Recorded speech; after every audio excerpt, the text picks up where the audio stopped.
Hi, you guys. This is Life at a Glance with Christy Herman. And I wanted to let you all know that today's podcast is all about how I show myself self-love and self-care. And I just wanted to do this so that maybe you guys can adopt some of these habits for yourself.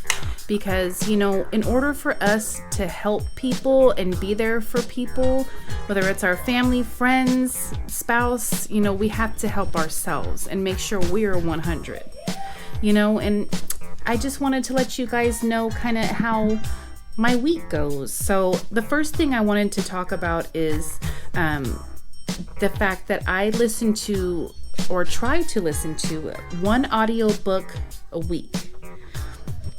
And the type of books that I love are usually self-help or motivational, inspirational books because, sometimes we get stuck in a rut, or even if we're not in a rut, we just want to keep our momentum and our motivation going. And that is why one of the first books I wanted to talk about that I listened to this last week is called Unfuck Yourself by Gary John Bishop. And one of the things I took from the book that he speaks about is you need to really, really ask yourself, what are you willing to do to reach your goals, and what are you not willing to do? Because no one knows ourselves like we do, and I know I am willing to get up at 3:30 in the morning to go to the gym, but I am not willing to stay up until midnight. And those little things try to help me to figure out my routine and how to plan my day and come to a list of how I'm going to reach my goals. So I love that. It's a great self-improvement book if you want to kind of get out of your way of living and into something new. It's not very long, it's very short, but it helps keep you motivated, and it helps kind of help you learn about yourself and really what's going on in our minds, So that's the first book I listened to this week. The second book is by Tony Robbins, who is my absolute favorite writer, motivational speaker. He's just amazing. He's old school. Most of you probably know who he is. But the book is Unleash the Power Within. And, he's the reason why he inspires me is the way he speaks. He has one of those voices that just draws you in, and you automatically want to keep listening and listening. And what he says is very real, and not a lot of people realize, it all starts within your brain and your way of thinking. And one of the things that he talks about in his book is how we need to know what we value. For the longest time in my life, I did not know what exactly I valued. I know I cared a lot about different things, but I didn't know exactly what. So, a list of values that he speaks about in this book are, for example, success, love, passion, security, peace, adventure, and freedom. And you can also use these values to see if you're compatible with a certain mate or not. For example, me and my husband both value strongly security. Me and my spouse, Kevin, have lived in very harsh circumstances, and struggled with money and barely having enough food and barely being able to pay our bills, So for us, we strongly value security, not only for ourselves, but for our children. So that makes us both very compatible. If I were to get with someone who values the most adventure, we probably wouldn't mix as well because of the fact that they would drop, $1,000 to go skydiving. When I'm the type, we don't have money for that. We need to save it so that way we're secure and our bills are paid and things like that. So all of these values are great and we should adopt most of them into our lives. But for all of us, we have one major thing that we value. Another thing for us is love. We both feel the need to constantly show each other that we care and love each other. And so that's something very high up on our list that we value. And so this book really brought an insight into my life where I was like, you know what? That is why me and my husband work together. Because of what we value, it matches each other. And I thought that was really cool, and I wanted to share it with you guys.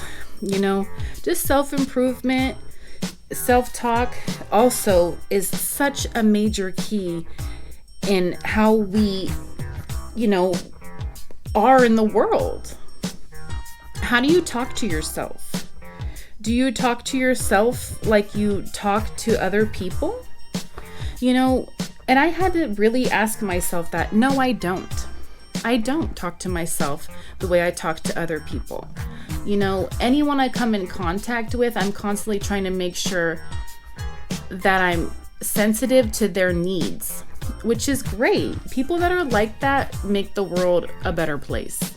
Hey, how you doing, Sally? How's your day going? You look great. But do I talk to myself like that? No, I don't. And I had to check myself because I am just as important as anyone else in this world because I am a child of God. I'm a mother. I'm a wife. And I need to be good. And no one's really going to make sure I'm good unless it's me. So give yourself that positive talk.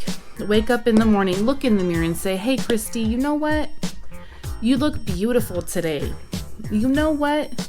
You remembered to do this and that today. And I'm proud of you. And those things really, really make you a better person and make you feel good. Because we have to remember what exists in others can also exist in ourselves, good and bad, Sally Joe is a top performer at her job. Good for her. You know what else, Christy? You can also be a top performer at your job. And you should be. You should be whatever you want to be. The sky is the limit. And that's how I really truly feel for each and every one of us. Now, one of the other things that I wanted to talk about is habit stacking. This is something that I just adopted into my life. And it's amazing. So basically it means if you already have a current habit that's good, stack on top of that. So for example, every single morning, I make myself coffee out of my Keurig, put my little creamer, I sit down and I watch Dr. Phil and I do my makeup.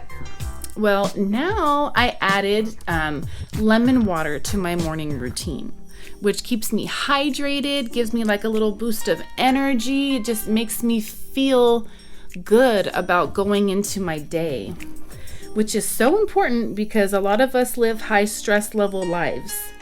And so, but you can do it with anything. Say you already are drinking lemon water. Well, what can you do? You can add a vitamin, a multivitamin to your routine in the morning. Take that every morning, and that might give you that boost of energy that you might need. Another habit that I adopted was walking a mile on my lunch break. So for a while there, I was walking, but only for like 5 minutes, and then I'd kind of quit and go sit down and talk on the phone and just not really take it seriously. Now I have my iWatch and I set it to outdoor walk, and I walk for 1 mile, and then which usually takes most of my lunch break. I get 30 minutes. And then I talk on the phone to my husband, and I feel so much better because I know that even though in my job I'm a medical biller, I sit most of the day. So at least on my lunch break, I get that chance to go out, feel the breeze or the sun, and walk that mile so I can do something that I'm proud of. So something like that you can adopt into your lives to make you feel better. One other thing is I purchased these 4 brain gummies that I love so much. You can buy them at any vitamin shop. They're amazing, and they're made from plant and fruit extracts. And I have to use a lot of my brain at my job. And so what these gummies really do, they help me focus. I feel more clarity, more focus. I feel completely in the moment and in the zone to do my job better and faster.